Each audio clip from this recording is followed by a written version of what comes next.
ناظرین آداب، کیسے ہیں آپ؟ آئیے آج آپ کو چیف آف آرمی اسٹاف اور علماء اسلام آف پاکستان کی ہونے والی میٹنگ اور اس میں ہونے والے باہمی عہد و پیمان اور یقین دہانیوں کا احوال سناتے ہیں، تو لیجیے سنیے پھر۔ ریاست کے سوا کسی بھی ادارے یا گروہ کا طاقت کا استعمال اور مسلح کارروائی ناقابل قبول ہے۔ بغیر کسی مذہبی، صوبائی یا کسی اور امتیاز کے پاکستان تمام پاکستانیوں کا ہے۔ Army chief general Asim Munir کے علماء کرام اور مشائخ سے ملاقات میں گفتگو۔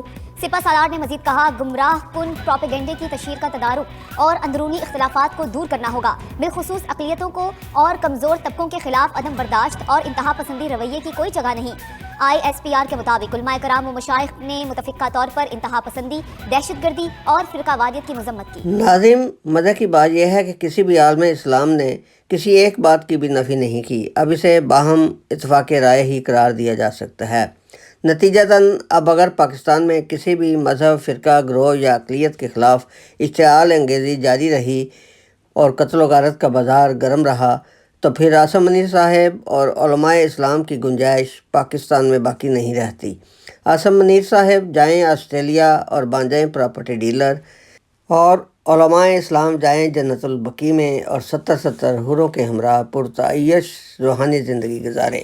Thanks to watch and listen Dil Darya TV۔